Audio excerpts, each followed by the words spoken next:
Oh, I've stood here 300 times before. And this morning is really good. Good to be with you and good to be with the Cedar Edge Community United Methodist Church in diaspora, all around. This bulletin says the title is Safe Space Becomes Brave Space. That was 10 days ago. And so why do I change titles? You know why I change titles, because I'm trying to teach you still. You can't believe everything you read. So the new title is Love is Just There. Love is just there. Love is just there. And let me tell you where we're going this morning. First, we're going to look at two names that Jesus has in the Bible. And then we're going to explore the vocation of being a human one, which I believe is the vocation of every one of us. And then we'll look at what blocks us from being the human ones we're created to be. And then finally, we'll look at what can restore us as human ones when we give away that. I would never preach a 3-point sermon. It's so trite. This is a 4-point sermon. In the Bible, Christy wasn't here today to tell me whether my stole is straight, so I'm not, what the heck. So, yeah. Jesus has two names, at least, Son of God and Son of Man. The one we know best is Son of God, right? But it was also called Son of Man, and I'll tell you later who called him Son of Man. The early church called Jesus the Son of God. Why? Why? Where did that come from? We've added in a whole bunch of language later, but at the time, why were they calling Jesus the Son of God? Because Caesar called himself the Son of God. And they were letting Caesar know there's a new Son of God in town. Oh, yeah. And the early church basically said, I found some buried dialects. I've read some buried videotapes from 2,000 years ago. And the early church said to Caesar, we know the Son of God, Caesar, and you are no Son of God. You don't have any special relationship with God. You just make this stuff up. The early church knew who had a special relationship with God. Jesus did. They might have said, we see Jesus' special relationship to God when Jesus prays, and we have no sense, Caesar, that you pray. Not P-R-A-Y, maybe P-R-E-Y, but we don't know that you pray. So those early settlers, oh my gosh, those early Christians, followers of the way, no church yet, early followers of the way. I mean, they were tough. Listen to the way they're talking to the empire. I mean, they're probably going to get in trouble. Are they not? They also might have said, we see Jesus' special relationship with God when he enjoys meals with marginalized people. You, Caesar, never go anywhere near marginalized people. You protect yourself from marginalized people. They also said, in these tapes I found, we see Jesus' special relationship to God when he sits on a well with a Samaritan woman. A man wasn't supposed to go to the well at the same time a woman was. A Jew wasn't supposed to be at the well with the Samaritans. There were special times when they were supposed to be doing that. Jesus didn't care. But you, Caesar, you never find yourself anywhere near that well. They also might have said, we see Jesus' special relationship to God when he touches people, especially people perceived to be what? Untouchable. He touched them, he healed them, he cared for them, he loved them. You, Caesar, are the one who declares people to be untouchable. They also may have said, did say in the videos, we see Jesus' special relationship to God when we see Jesus go away to the mountains, go away from the masses to pray and to be at one with the creation. We have no evidence, Caesar, you ever had any desire to be one with the creation. You want to be one with your empire and keep that relation going strong. No time do we see an inclination in you, Caesar, to head to the mountains. They also might have said, we see a special relationship to God when Jesus heals people. even if he has to break the law to do it. You, Caesar, make the laws, and you have no interest in healing, and in fact, you cause a lot of the need for healing in the world. So that's Jesus, the Son of God. Got it? Right. You ever heard Jesus called the Son of God before? No. Okay. There was a different name for Jesus, the Son of Man. The last words that Bob read, the last phrase, 4 or 5 words. Jesus says, I'm the Son of Man. He didn't call himself the Son of God. He never called himself God. Not once in the Gospels does Jesus call himself the Son of God. That's an invention of the earlier church as they were longing to understand how did this prophet, this teacher, have such a special relationship. So the definition of the Son of Man, if you don't take home anything today other than this, take home this, is the human one. Jesus called himself the human one. Jesus teaches us how to be human. What does it mean to live in relationship and in community? And in the last words of this passage, Jesus referred to himself as the human one, the Son of Man. This name can be found in the book of Daniel. It can be found in the book of Revelation and in other places of the New Testament. That's what Jesus calls himself. So now, first off, I got to rehearse something before. In this church, whenever I would present to you 2 different points of view, I would ask you which is right. Do you remember what your response is? Yes. Okay. Here we go. And I'm expecting a voluminous yes, not a yes, yes. Okay, all right. Here we go. So we have a choice now on how to understand Jesus. Do we agree with the early church that called him the Son of God? Or do we agree with Jesus and call Jesus the human one, the Son of Man? The answer is yeah. Right. Good. Since we have heard the name Son of God all our lives, today I'm going to focus on what Jesus called himself, the human one, and on the sense that each of us is a human one. So that's the first point. Second, our vocation is to be a human one.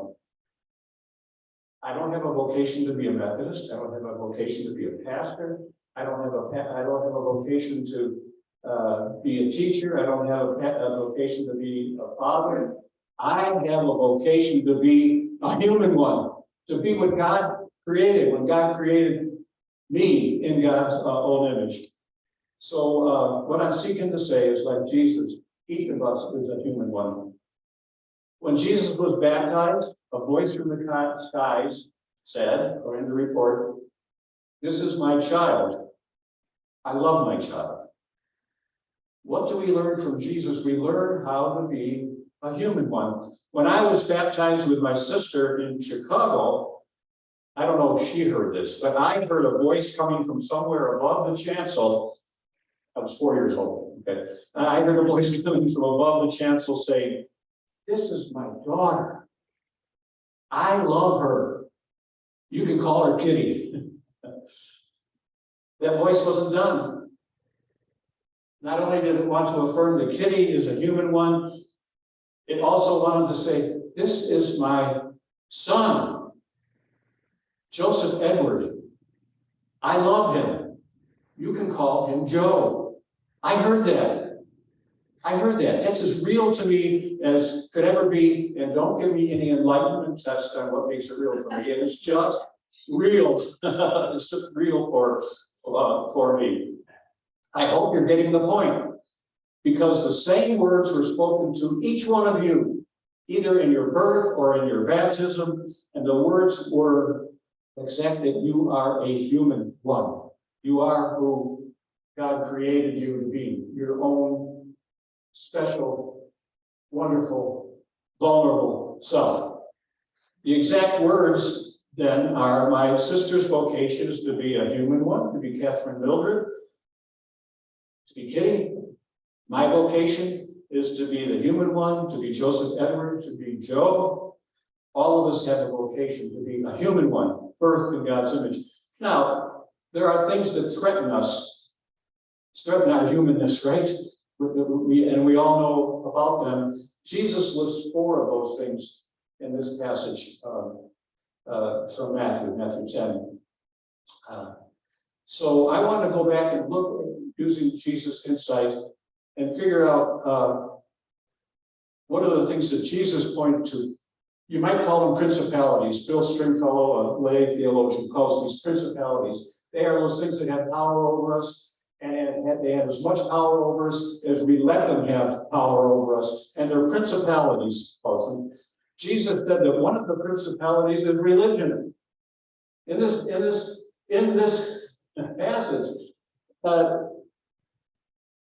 religion might flog you, he says.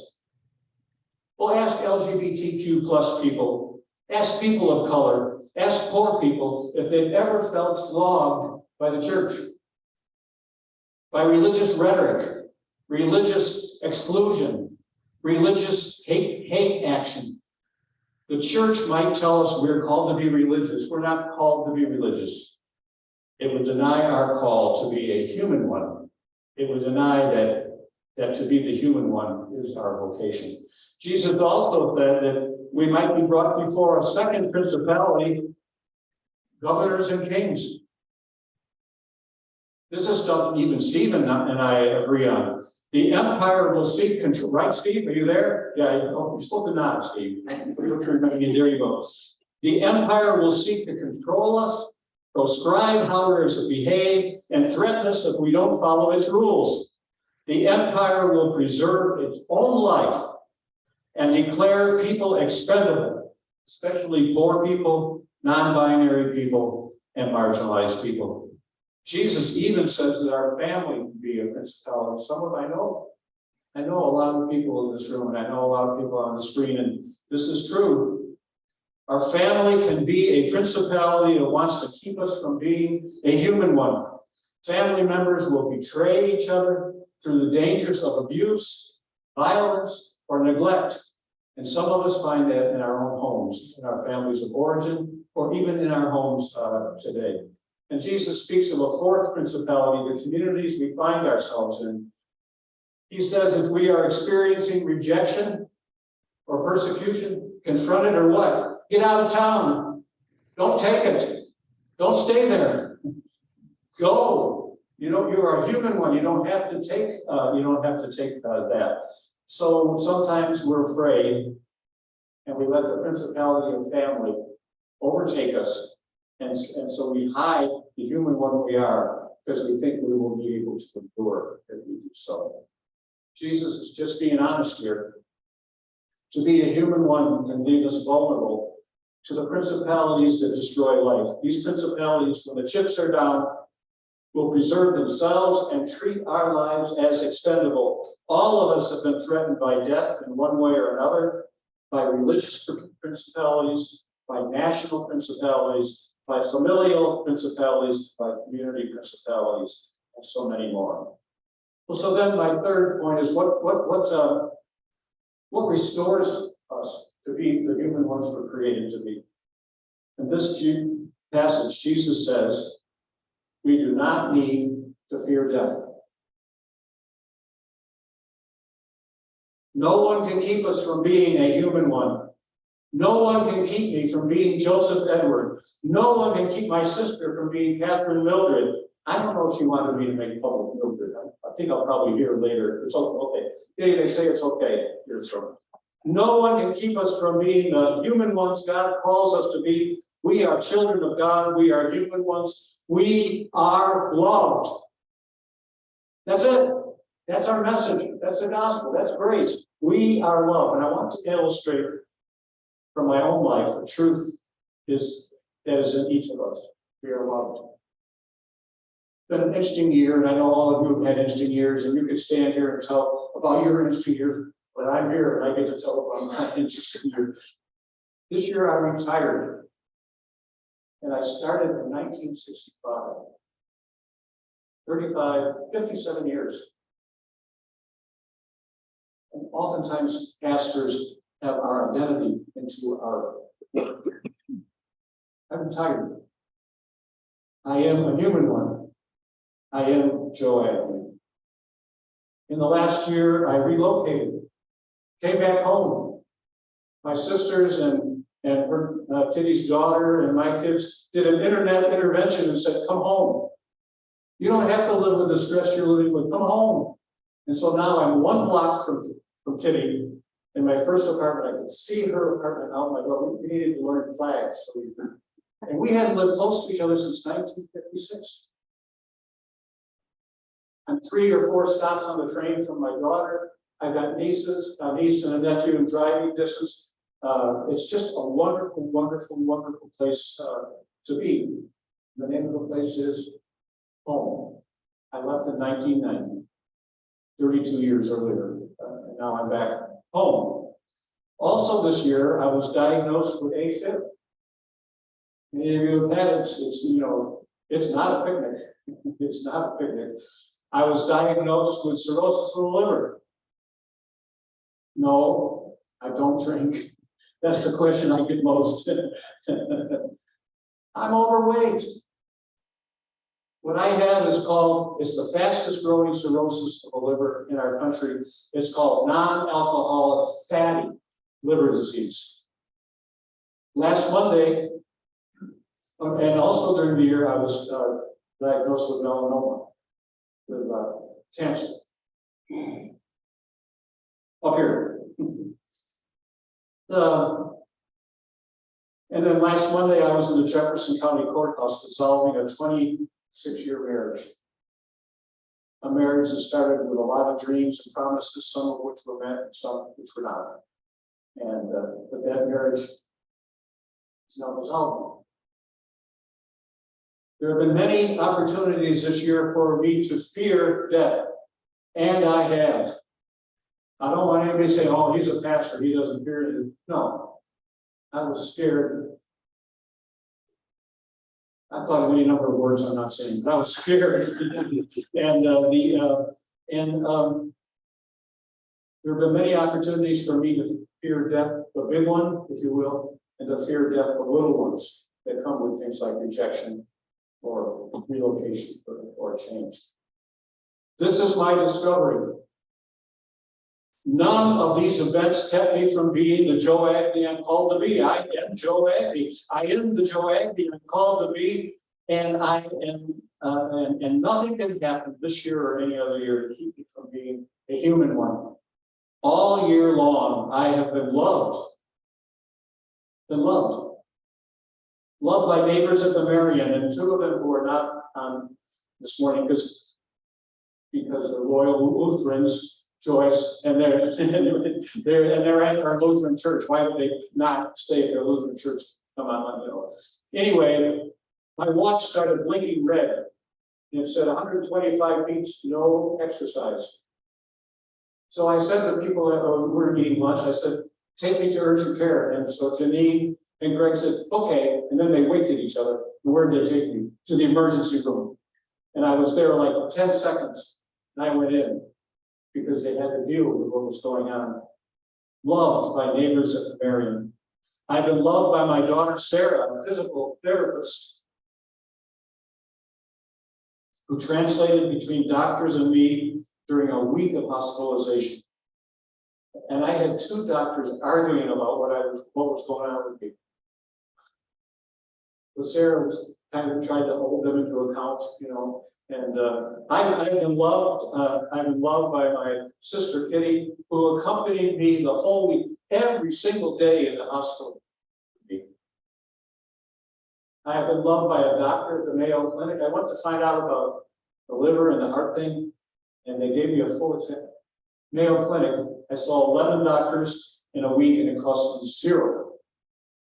Medicare paid for all of it. If you want to know why and how, there is a trick to it, and I'll be glad to. Don't do the Advantage plan, then you'll have to pay it all yourself. But a doctor at Mayo Clinic during a physical exam looked at the top of my head and said, do you mind if we test your scalp? And they found the melanoma. Yeah. I've been loved by a Marion neighbor who, in that period when I had a big bun on top of my head, I thought I was a Sikh or something. It was not so big, to protect the healing. But I couldn't get it wet. But I couldn't stand to have my hair not washed. Call it what it is, vanity. So anyway, a neighbor every day washed my hair and kept the water out of the wound area. And I wanted them to remove the skin from my butt. They took it from my chest. I said, no, my butt would be much better. And they said, no. And then, I got this turkey thing here. I said, okay, let's compromise. We'll do the turkey thing. And I get rid of the turkey thing. And they said, no. So they took it from my chest. And so I now have a scar for there that is perpendicular to the scar from my open heart. So I'm a well-marked human being. I have been loved by a therapist who keeps teaching me and challenging me to show up as Joe Agne, to decide where I want to show up and be the Joe Agne I'm challenged to be. A wonderful, wonderful Buddhist therapist who's teaching me about how to live as a Christian person in the world. I've been loved by the new pastor in Evanston. Don's on the phone. Don called her and said, one of our new members is in the hospital. And one night, Kitty was with me. I was feeling the side by side. And it's told my new pastor shows up. And she knew only to stay a few minutes. She prayed with me. And then she went back home. I felt loved by her and by the church. I have been loved by your Pastor Karen, who I consider my Pastor Karen, who I consider our Pastor Karen, who let me know of her love regularly and let me know of your love regularly, and that the congregation that I had just left was keeping track, keeping in touch. I have been loved by a liver doctor who said these very comfortable words, and I don't know if you understand how comfortable these are. These are really comfortable. He said, you will die, certainly, with liver cirrhosis of the liver. You're not likely to die from cirrhosis of the liver. You have choices you can make to prevent that cirrhosis from going. I've been loved by my son calling each day from Brooklyn, the same son who months earlier took a week off of work to help me pack and drove with me from Cedar Edge to Evanston. I've been loved by a son and his family in London who's staying in close touch as you can by telephone calls and FaceTime. I've been loved by a member who I met in a new member class, checking on me by email all the time I was hospital and still to today. I've been loved by a lawyer, a wonderful. You ever need a lawyer? She's in Grand Junction. Her name is Amy Hand. Go find her. She took time to learn about me, what my values were, and she represented me in court the way that matched my values. No skirmishes, no conflict, just calm stating of my understanding of how I want to work. So I've come through a rough year, and here's what I've learned. I am still a human one. I am still Joe Agne. None of these things can take away that I am Joe Agne. And just as the voice promised in my baptism, I know I am loved. And your loving me is part of that. I know I am loved. It's just within me. That's what grace is. Books are written on what grace is, but a retired bishop, Sharon Rader, in the United Methodist Church taught at the membership class I went to, and she said, grace is knowing we are loved. That's just a short sentence, isn't it? Grace is knowing we are loved. That is what church is. Letting people know about grace, letting people know they are loved. This congregation, there's a bunch of people here who weren't here when I left. Congratulations. Somebody's inviting new people. That's wonderful, and you're coming, and that's wonderful. Letting people know that this is a church that believes, this is a congregation that believes that you're loved, whatever the particular circumstance. Letting people know that love is deep inside and among all of us. When we know we are loved, we can be the human ones we are created to be. When we know we are loved. If we think we're not loved, it's hard to be the human one we're created to be. Churches have a mission to let the people around the congregation know everyone is loved, everyone is human, a human one, everyone is made in the image of God. Not even death can threaten us. We can all be the human ones we're created to be. Now, in the civil rights struggle, you sort of suspect that I wouldn't finish without some story from the civil rights struggle. 1960s, Birmingham, Alabama. One of the leaders, not well known, but he was an indigenous leader, he was a pastor in Birmingham. His name was Fred Shuttlesworth. And he tells the story. I love this story. And it goes like this. He says, you know the story about the little boy who asked his daddy, Daddy, what makes the lightning bug light? Dad didn't want to admit to the boy he didn't have the slightest idea what makes the lightning bug light. Because the dad thought he should know everything, right? In the eyes of his son. So the dad kept trying to change the subject, talk about something else, to get off that subject, to get on to fishing or something else, but not why the lightning bugs light, you know. But the boy kept calling him to the point. The boy said, but Dad, what makes the lightning light? So the dad reached up to his head, thinking, touching where he was supposed to have hair, looking for a handful of hair. He was getting bald, had his hand on his head, took a deep breath, and he said, well, I'll tell you the truth, son. That stuff is just in the lightning bugs. In the same way, sisters and brothers, a different kind of stuff is inside each of us.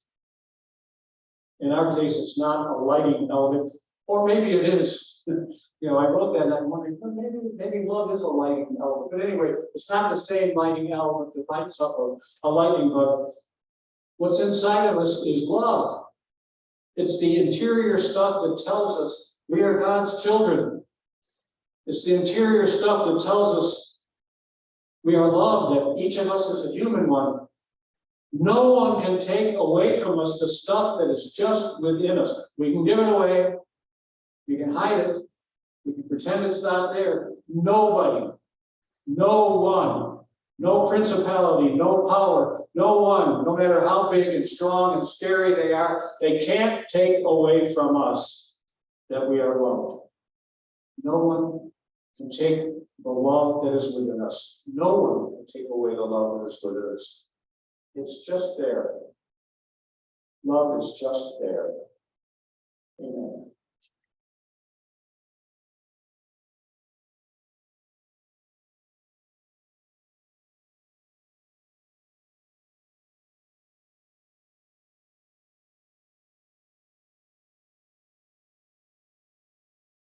Joe, did you want to say